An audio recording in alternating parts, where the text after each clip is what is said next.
8.7. It is Tuesday, and officially it is the day appointed to hear from the opposition. In the absence of the opposition, over the past 7 years, we have been facilitating representatives of the National Democratic Congress. But as of last week, we have an official opposition leader, the first opposition leader of the country since 2013. Yes, 2013. Yes, our first opposition leader since 2013, Tobias Clement, was officially sworn in last week, Monday. So this Tuesday, we are facilitating him here on To The Point. Good morning, Mr. Clement, Mr. Opposition Leader. Good morning, Mrs. Welsh, and how are you? I hope that you and the nation are keeping safe. I am trying my very best. Are you keeping safe? I am trying. Good. I am trying. Stay safe. Yes, we definitely must. Well, as I said earlier, Mr. Clement, you were sworn in last week as the official opposition leader. Before we get into your plans in that position, let's first of all dig briefly into your background. Tell us, first of all, for those of us who are unaware, of how and when you started in politics, very briefly. Well, first, let me say that the swearing took place last week, Tuesday, the 14th. Tuesday, that's the correct. 14th. Thank you. And as for me, with my upbringing, I was raised very close to politics.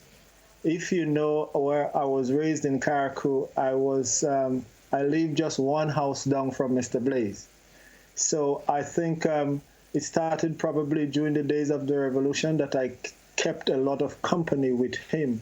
But in my education, politics was not it. It was for me science, chemistry, math, biology. That is by profession. That is what I know, science. But I got involved actively in politics in 1989, and after Dr. Mitchell won the leadership of the party in that convention, and I was aligned too with Mr. Winston Fleury. I say, may the Lord have peace on his soul. He passed away late last year and was buried this year. And he ran for NNP in 1990.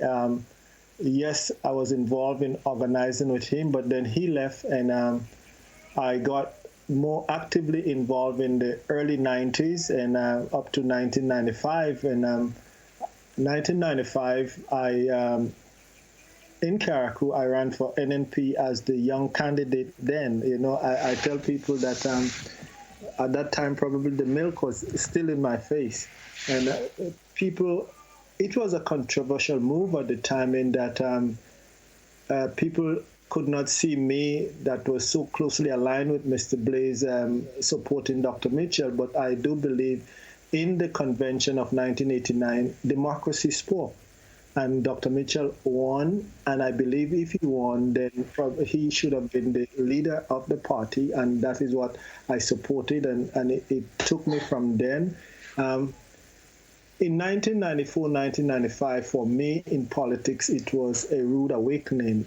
In some instances, you know, they talk about being baptized by fire, because as young as I was then, I went up against Joan Purcell, Elvin Nimrod, Winston Fleury, Michael Caesar, Lyle Bolin, and these were the seasoned politicians in Carriacou at the time. And I held my own, and well, history now can tell you that I'm still standing. I wouldn't say that I'm the last man standing, but that was really baptism by fire. And I tell people, although I did not win at that time in terms of the election, but I felt as a winner because it molded me, it solidified me, and it created me the substance that, hey, it doesn't matter what it is, that if you have the metal in you, then you could make for a good fight. If you have the metal in you, then you could make for a good fight for this country, because from then on now, 25 years have passed. And I've been aligned with the New National Party for more than 30 years up until last year when I resigned. So, and I know you say that it's a long time we did not have the leader of the opposition in this country. And where democracy take hold and where we have a constitution like ours, even in terms of the Commonwealth countries, then it is very important that government functions, and government should function with checks and balances. And I do believe I would support a government that functions with checks and balances. So this is where I am, and today again I am in the Parliament of Grenada, and I must say to my God, to my family, to my constituents, I cannot thank them enough for putting me in this position where I am today. And I would also, I have a lot of friends too that that have given me support in terms of human service. That though the support that I get from friends and family and from my constituents maybe and cannot be repaid, so it speaks volume to where I am today. So in a nutshell, yes. So after almost 30 years of being a member of the New National Party, what is it that wasn't working for you or wasn't working within the party that you felt the need that you needed to resign and go branch out on your own at this point in your political career? Well, I must say too that even before I go on, that I have to say that I would give thanks to those within the New National Party that supported me, the leadership down from the grassroots up, they supported me over the years and in the politics and gave me the opportunity to run sometimes under difficult circumstances. In 1995, I ran for NNP in Carriacou because I remember myself, Dr. Mitchell, Grace Duncan, Mark Isaac, Jocelyn Whiteman. I believe we had exhausted all possibilities of people running in Carriacou in 1995. Thus was the condition of NNP. Nobody wanted a piece of NNP or nobody wanted to be aligned. Even I remember I begged the Honorable Elvin Nimrod to run for NNP and they did not want it. And when it came down to the wires, then I had to take up the mantle and run with it. In 2013 again, maybe you could say I was minding my own business, helping where I can, and I was not looking to run in any constituency, but I believe in terms of people, finding people to run in St. George's Northeast against Mr. Burke, it was almost a no-no. And then again, under difficult circumstances, I came up and I was favored by God and by the people, and I'm here today. So these were difficult circumstances. But the thing about it, I love democracy, and I love government that functions with the people in mind, the good of the people, for the people, by the people, of the people. And I have been in the New National Party for over 30 years, but not without its controversial issues sometimes. And one of the things that I promise, even the leadership, that I will speak truth to power. In my education, I know that you speak truth to power, as our parents used to say, speak the truth and speak it ever, cost it what it will. And sometimes the truth may not always be pleasing. And your position that you hold for democratic government is not always pleasing to some people. But if I am in a position of leadership and I only would take what I want to hear from people or from people around me, then where am I going with that? And yes, we have had some controversial issue over the years, and I would say it as I see it, and I hope that by God's grace He'll give me the strength to continue to say it as I see it and call a spade a spade. But again, too, there was some difficulties that I've had last year and after the election of 2018, in that how the structure of government supposed to be functioning, it is not functioning that way. And I protest against it, I spoke up against it, and I saw no change in sight. And especially I am talking about the constituency and the constituency offices. Now, we have the three branches of government: the executive, that is controlled by the Prime Minister; we have the legislative, that is the Parliament; and we have the judiciary. And also, for your sake, Mrs. Welch, I would also want to include the fourth estate, the media. The media, right. But very important. What I saw happen there, that for the first time in the history of Grenada, maybe in the history of Commonwealth, after I have investigated, that the vote for the constituency office was moved from under Parliament and placed under the Prime Minister's ministry. And maybe a private entity was given the green light to manage the constituency offices. Now, if I have to have my office, is it that the staff of my constituency office is controlled by the Prime Minister's office? If I have to hire my full cadre of people in the office, I would have to send them up to the Prime Minister's office to be interviewed, and they would determine who that I should hire or fire in my constituency office. I think not. If there is a government and people, I cannot abdicate the power of the constituency office and let it under the Prime Minister's office or somebody else's to manage. When I am the MP, the office belongs to the MP, and the MP should determine how the office, the people and the staff is managed. So what would you want to tell me, that there is an opposition office, not only my office, in the future, there is an opposition with 5, 10, or 8, 7. You would want to tell me that the construct of the constituency office would be placed under the Prime Minister's ministry?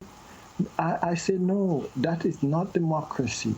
The construct of the constituency office was always under Parliament, to be determined by the Parliament of our country, the Clerk of Parliament and the Speaker, not by the leadership of the country in terms of the executive and his people. And this is where the slide began.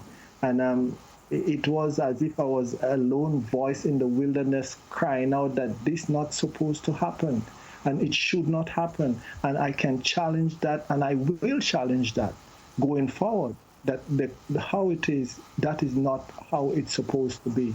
And they determine who they fire and who they... I mean, come on, that is so absurd that people hearing about that in many parts of the world would almost laugh at us in terms of the MPs in the different constituencies and the behavior in terms of what they are in control of and what they're not in control of. And that probably was the beginning of the slippery slope and where we are today. And there are many other stuff that can be out there, and that probably I would maybe in the future that I will talk about, that where we had disagreement. It is true that not every time that you have disagreement that you would leave. Come on, even in your house, our people say sometimes even teeth and tongue would tie up. That doesn't mean that the tongue should leave the mouth. But in some cases, when you are almost disrespected for standing up, and I am someone that I always advocate that we should be respectful in how we treat others and in how others treat us. And I will not settle for disrespect, not by anybody. And I think I say that not for money, not for love, not for position, not for power. You know, one should be able to live in such a manner that at the end of the day, and we come and we go, and these offices will come and go. But then the question is, how are you able to live with yourself and with the community which you were in? Today, I can look you in the eye and I can say that in St. George's Northeast, in Grenada, Carriacou, and Petit I can still walk the road with my head up and nobody point fingers at me. And this is where I am, Mrs. Welsh. How should I put it? Is there bad blood between yourself and members of cabinet or of the party, members of the party? No, you may not want to pinpoint anybody specifically, but no, I would not. No, I would not go down that road. I was not taught that way to have bad blood. But what I was taught, and what I know, was to stand your ground, stand up for what you believe in, hold your position, and don't let anybody walk over you. I have friends. After all, I've known them for many, many years, some longer than others, but I have never disrespected any one of them, and I hold no bad blood. I do not know if anybody hold bad blood for me in that regard. Probably, yes, there are some people who would meet me, I would say hello, and they would not say hello, but I'm not the upper echelons of the party, but overwhelmingly that people who know me, I still have the support, and I know I will continue to have the support because it's how you live and what you portray out there, and the example that you set in your life that would make people gravitate towards you or to hold a certain position towards you.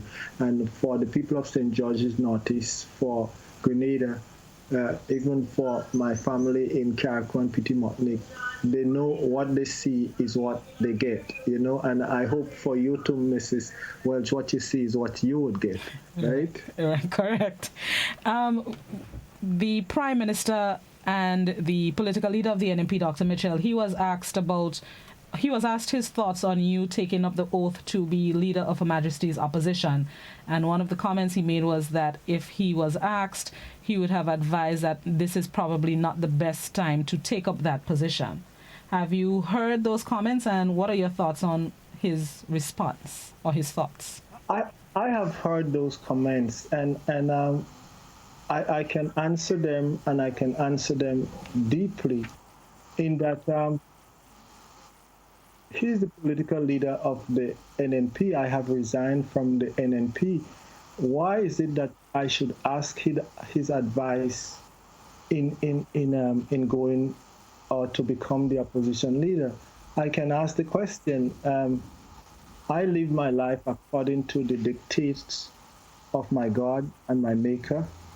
And for one to give advice, one has to have the moral authority to advise people. On the other hand, I think he said that this was not the time. When would be the right time? If I had done it after COVID-19, I think I know Dr. Mitchell very well. He would have told you, the media, where did he come from now when everything is over? On the other hand, what I did there now is very necessary. When would be the right time? After when I requested of the Governor General for my instruments and it broke, that I went online and somebody sent me an email indicating that, Toby, this is the right time, in that you can ask yourself, what would Jesus Christ have said? I will attend to you after the reign is over and it is well?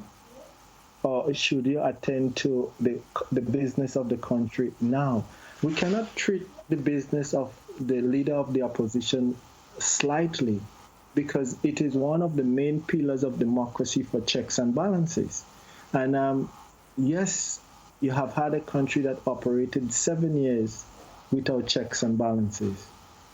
And at this point in time, in a case of emergency, in a case of pandemic, in a case where we are looking at a stimulus package and nobody to say yay or nay in terms of even checks and balances. If I could be, for this period, checks and balances as to monitor the deportment of government and for them to bring good governance and clarity and transparency to the whole issue of what is taking place now, then I would have done my job during this time as leader of the opposition. And hence the reason for the statement to be made about right time. The question can be asked, when is the right time? And this is what it is. When sometimes people do not have control over certain issues, then they try to make it seem that it is never the right time. But I say that in statements that I have made and in the issues that I have brought forth, I think it is starting to work in our country. It is working and it will work because it is a time to hold our leaders, ourselves, responsible for actions or inactions in our country, even at this time of emergency. As the leader of the opposition, I know it's only been about a week since you've been officially sworn in. What would be your top priority in the position? What's the very first area that you hope to tackle in this position? In this our conditions now, we talk about current affairs, and the country, this country, and all countries all over the world is faced with pandemic COVID-19 virus, and it is a time when you have to dig deep within yourselves, search out the information, search out the fact. Probably I was, I wouldn't say quite fortunate, but in a position where I studied microbiology, and even before now, I had the opportunity to read a text on the influenza pandemic of 1918-1919. And even when I read that, it was one of the most frightening texts that I have come across in my reading. I remember that book was probably over 1,000 pages long that give you almost detail on that pandemic. And seriously, the pandemic of 1918-1990, it was estimated that that pandemic killed between 50 to 100 million people worldwide before it was gotten under control. And what I learned then too, the only how it was gotten under control was by complete lockdown and shutdown of all countries everywhere. And they made the mistake of opening up and then opening up. That, like I said before, the pandemic of 1918 and 1919 had 3 waves because they made the mistake of opening up too early, and there was still 1 or 2 cases, and it blew out again. Then they do it a second time, and it blew out again. And this is why I'm saying that we cannot be safe here in Grenada. Even if we get rid of all the cases here in Grenada, and there is 1 case somewhere in Africa, or there is 1 case somewhere in Asia or China or the United States, the possibility is, and the fact is that if there is 1 case of COVID-19 somewhere, there is COVID-19 everywhere. Because what is the fact? The fact it came from 1 place, maybe 1 animal or from 1 lab, but it just has to be 1 place to be everywhere. And this is what we have to keep in mind, and not that if we are COVID-free in Grenada, we cannot be COVID-free unless the world is COVID-free. And that is my issue on it. So for now, this would be the focus. The focus. And where we are as a people, how did we get here, and where are we going to? Because the truth about it, after this is over, and it will be over, life would never be the same. It cannot be the same again. Do we go back to the status quo? We can't. we can't, and because a lot of things will change. All right. One of the things that people are looking with great interest is your decision or the senators that you would appoint to the upper house. Have you made a decision on that? I know last week you said you haven't decided yet. You are still speaking with some people. Have you made a decision yet as to who you would appoint? I have even long before, because remember, I resigned from the New National Party on November 20th, 1919. 2019. 2019. And up until now, I've had discussions, a lot of discussions, and probably I'm beginning to home in, and I have home in on a few people. According to the Constitution, I can advise the Governor General on the appointment of 3 senators, and I am getting there. And one of the things that I discover, and I spoke to a lot of people, almost in an interview way sometimes.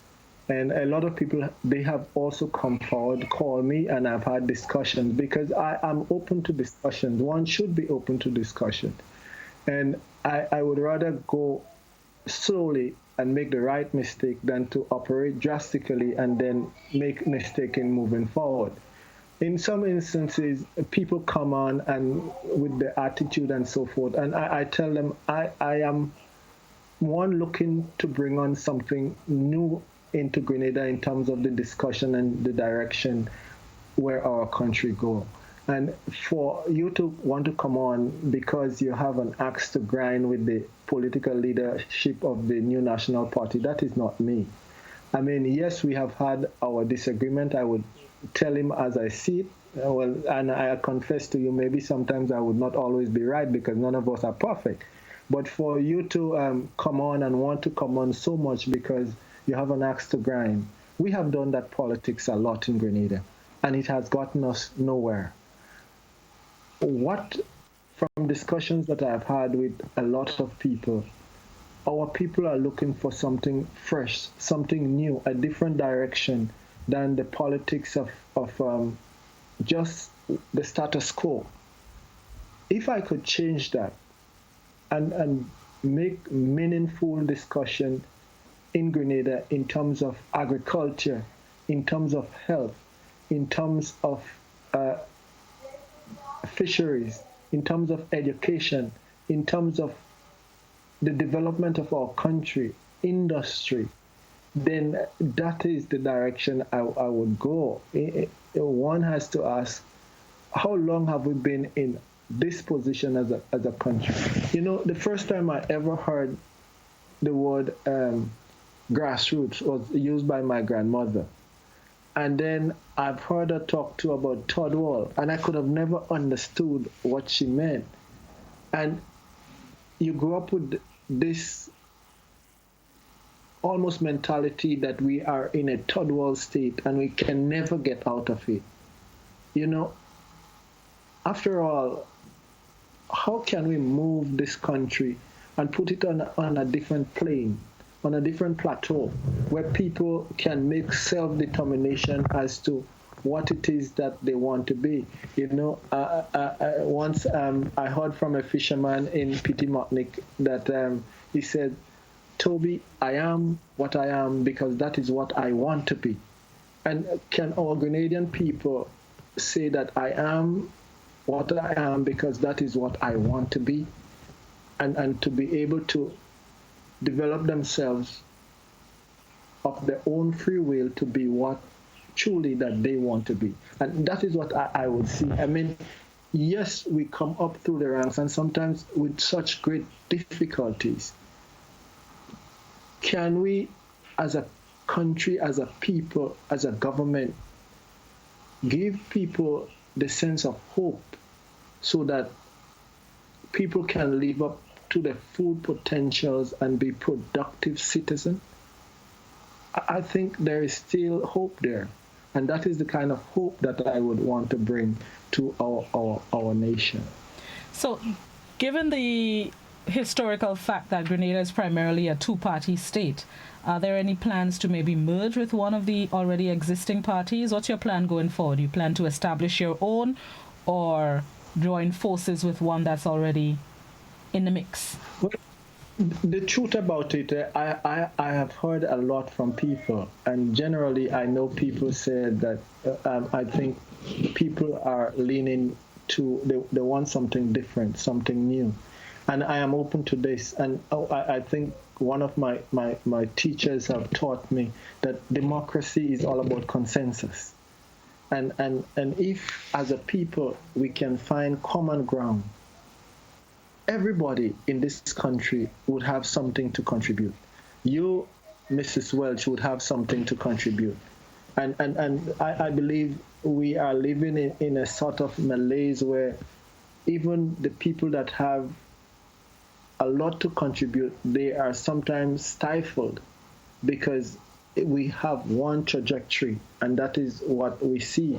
But let us open up our country, open up our minds, open up the people's initiative, open up visions, and probably we would see that this country maybe just explode in terms of progressiveness, in terms of moving forward.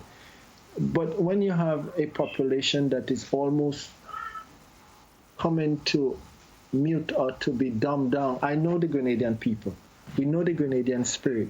What happened to the Grenadian spirit of the 50s, 60s, 70s, and 80s when we were, people talk about having that militant spirit to fight, to ask the difficult question, to point out the difficult things, and doing so without fear of whatever repercussions. And this is where I am, because Mrs. Alexis, I say Mrs. Alexis, Mrs. Welch, right? Blossom, we do understand that. To remember, I was part of a team that was almost complete, that had the complete hold on power in Grenada. And one might guess probably it's easier to step out from that pack and to walk by yourself. That is not an easy road to travel. You have not gotten there yet, And so, but I do it without fear or without favor, because I believe that to him that is able to keep me from falling, all praise, glory, and honor. And that is how I am able to hold my own and will continue to hold my own. So you're staying on your own, you're not joining another party? When I talk about my own, I did not mean... Just checking. Yeah, I am... how did they say it? All cards are on the table. Not okay. Joining. It is still young. Okay. The day is still young. And I am, and I do have people around me that I will call upon for the insight, for the thought, because I do not want you to go away thinking that I will operate in the future as a one-man show. We have strength in numbers, and I intend to build that numbers so that we can take this and make something beneficial to our country and to our people. That is my intention, to use this opportunity to develop something, whether consensus or not consensus, but let at this time in our country's history, let people realize that there is hope, that they could still lean on and not just think, well, I give up because that is how it is and that it will not change. And I have pointed out to times in history when it seemed like it was that. You could go back to biblical history, you could go back to recent history, that the great United Kingdom conquered and conquered and conquered, and the country that they conquered bigger than their own India. And up until the 1930s, it was said that the Great Britain had its feet on the neck of India until one little guy came along, Mahatma Gandhi. I love to use it because he was a stalwart. Nelson Mandela was also a stalwart.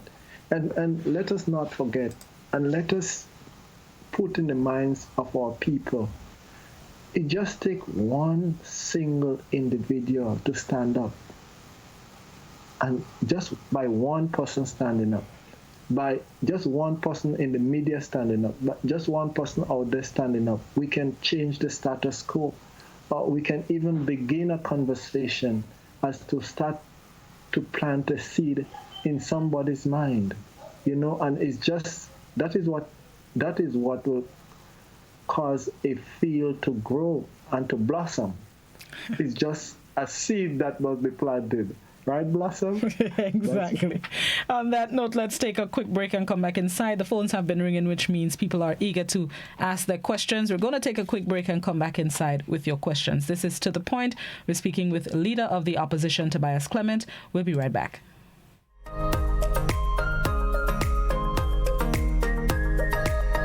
5 things you need to know about self-isolation. Stay home.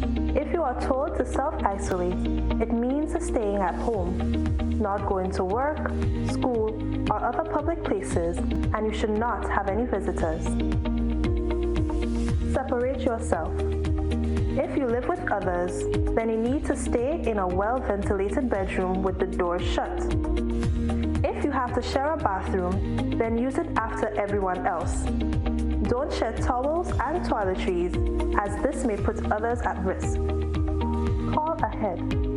If you develop symptoms such as a fever or cough, then seek advice first by calling the Ministry of Health's hotline at 538-4787 or 458-4787. Please do not show up at a medical center or hospital, as this may put others at risk. Take care with waste. If you test positive, your waste should be double bagged and disposed of separately. Create a buddy system. If you live on your own, you can plan with friends and family to check in with each other and run essential errands if one becomes sick. Once sick, they should leave groceries on the doorstep. Why it's important. COVID-19 causes a mild illness for 4 out of 5 persons.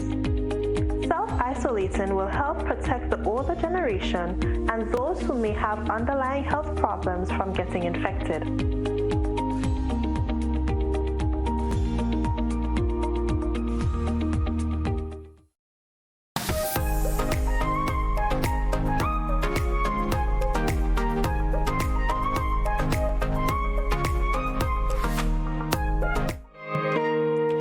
Welcome back to The Point. We are speaking with Leader of the Opposition, Tobias Clement.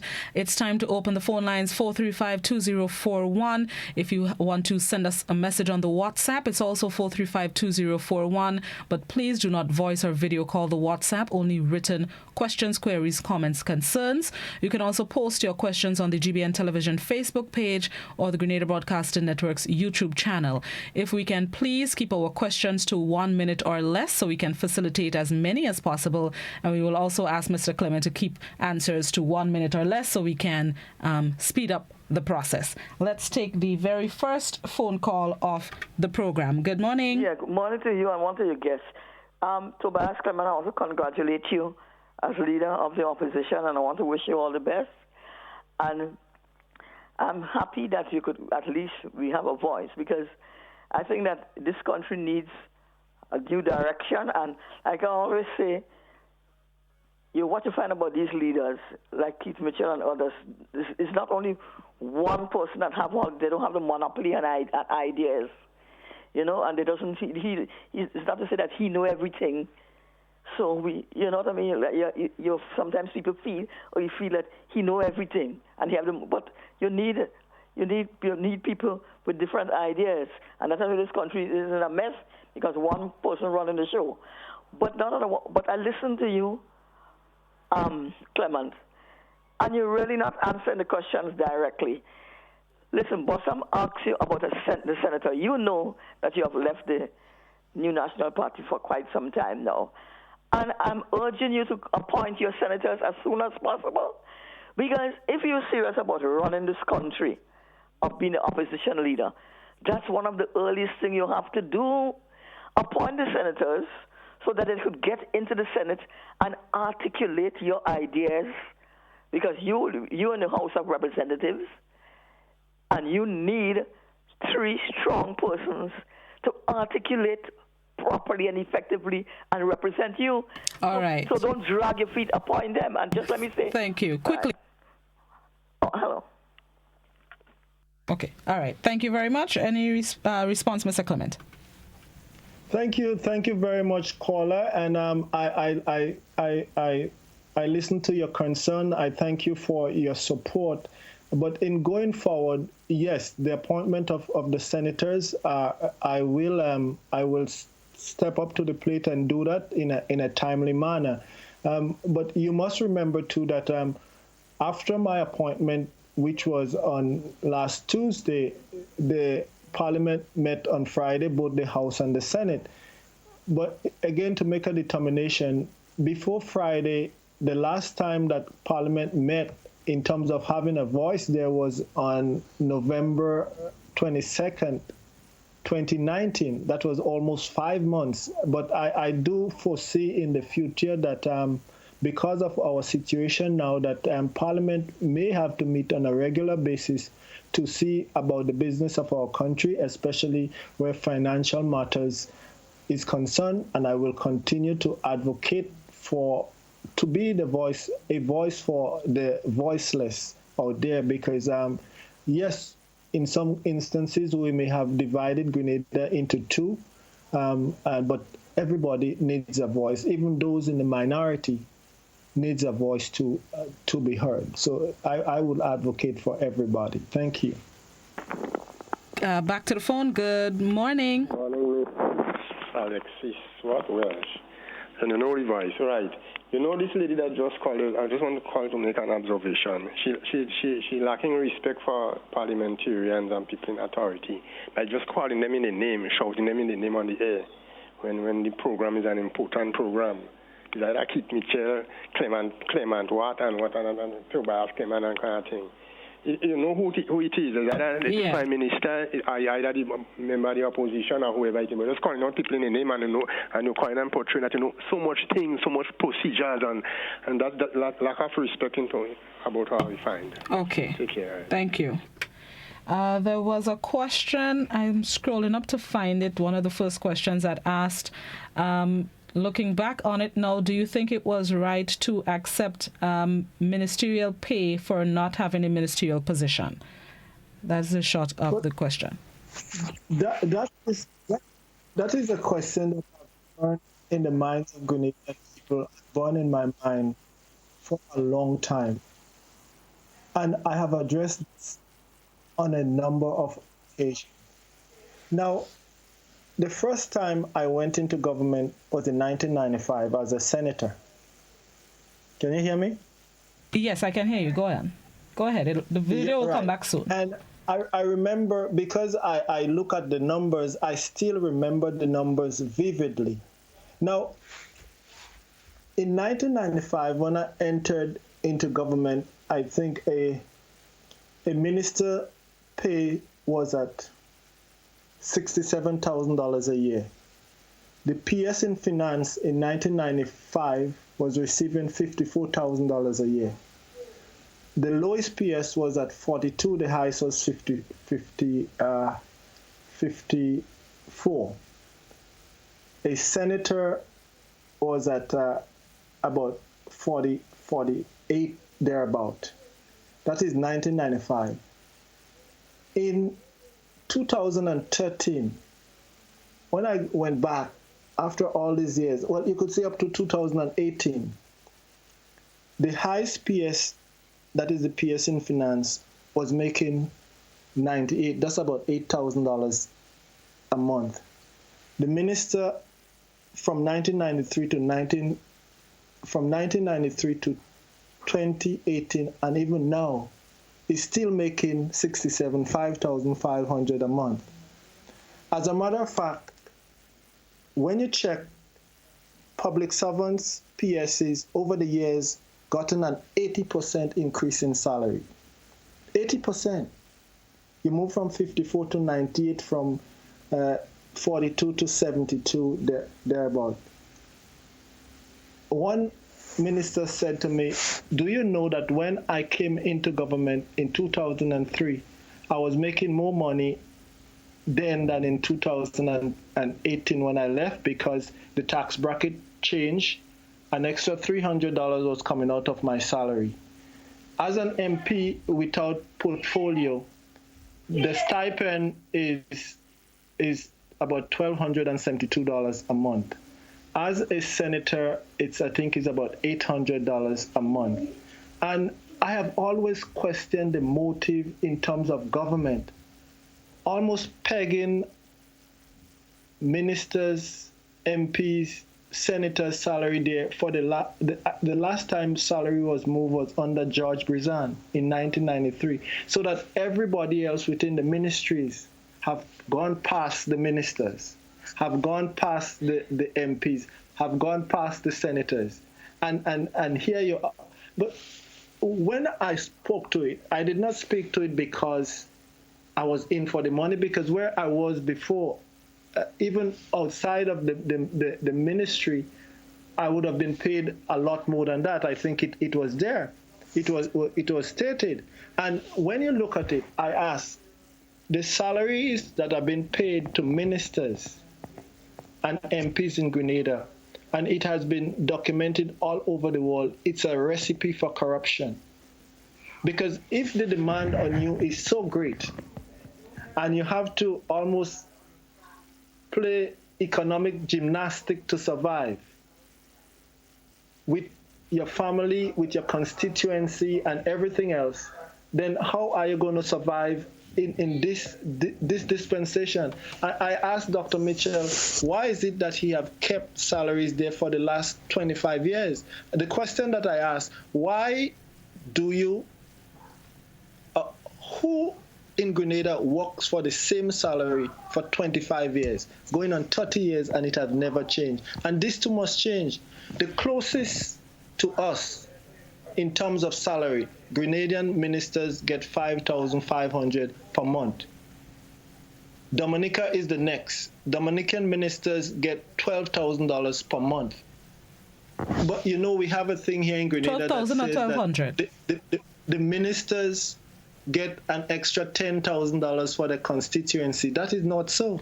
You know, I sit in the constituency office and people come to me and thinking that the government gives me money so that I can help out in the constituency, and that is not so.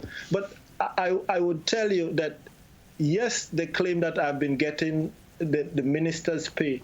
And again, how is it that we do not have a structure that, again, the MPs are at the mercies of the Prime Minister, who determine whether you get or whether you ain't get, whether there is an increase or there is not an increase?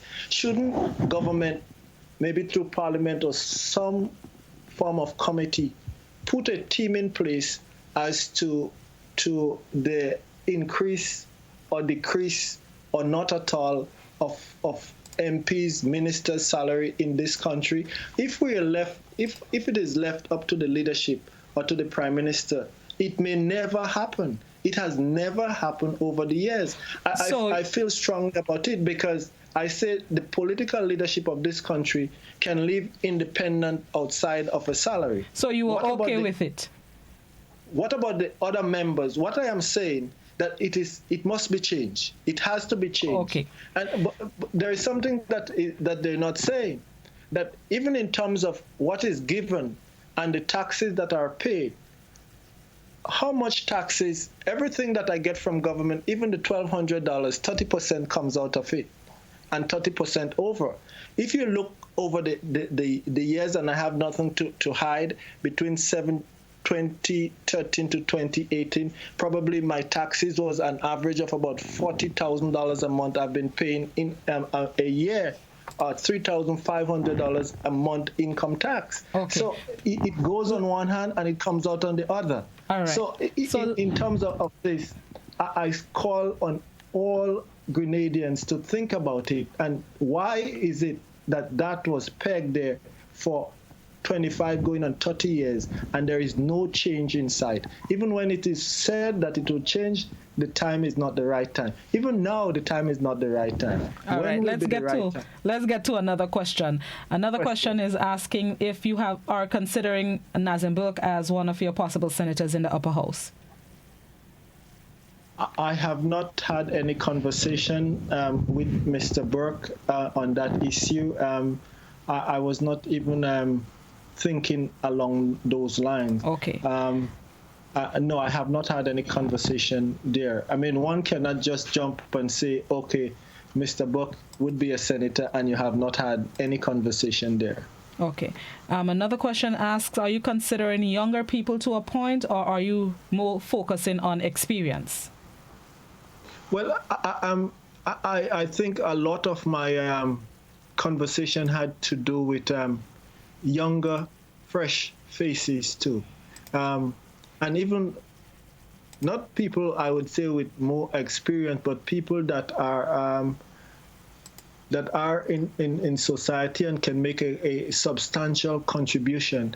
And this is where my thinking and my thoughts are. And some of the people that I have spoken to, yes, a lot of them are young people. Maybe I can probably give you an age range between the ages of probably about 25 to about 50.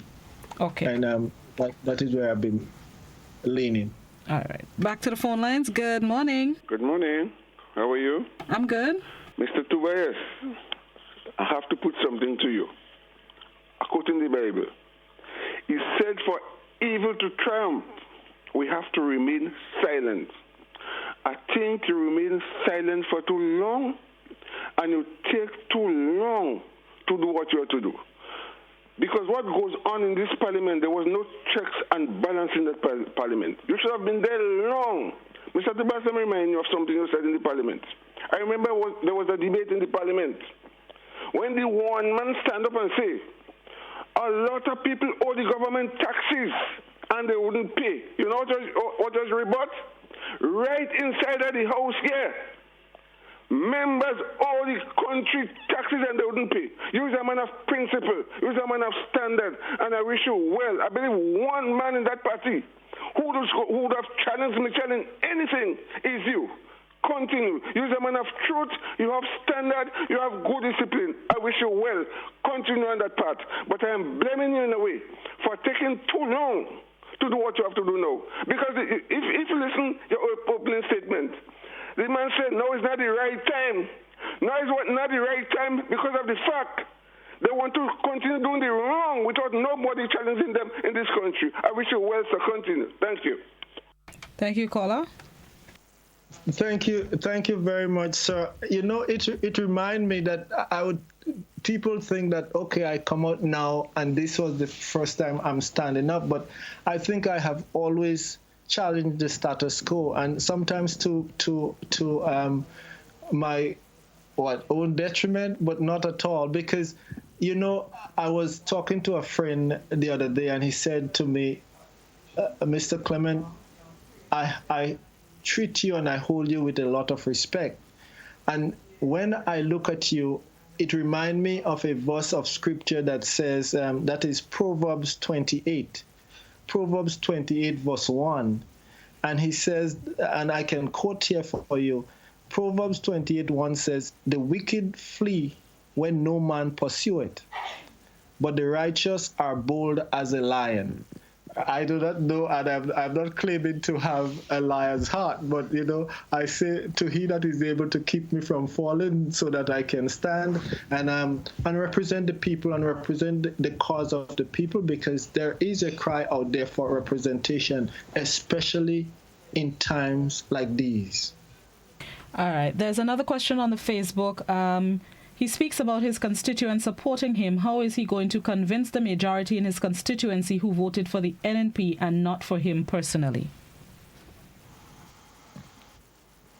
Well, my constituency, the constituency of St. George Northeast, I treat with a lot of respect, in that when I came in 2011, 2012, to be a candidate for that constituency, I came in knowing what the facts were. Because from 1984 to 2013, one was almost putting St. George's Northeast into NDC camp and NDC territory. In 1999, it was won by Mr. John, and that was the only time. Then the last election before 2013, that is in 2008, Mr. Burke won that constituency by almost 1,200 votes.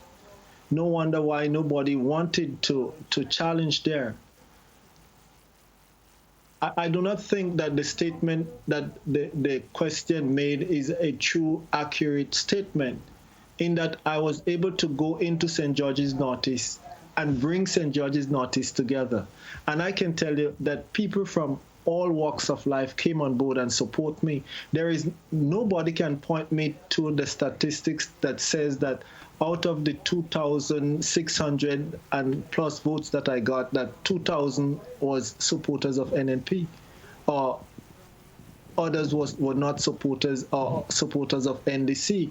I think what I had done over the years was to build a coalition that bring people together from all political spectrum, because I had a lot of people that supported NDC that voted for me, and vice versa. I had a lot of people that voted the first time because I created that atmosphere that caused them to vote. So you're confident of getting that support next time around?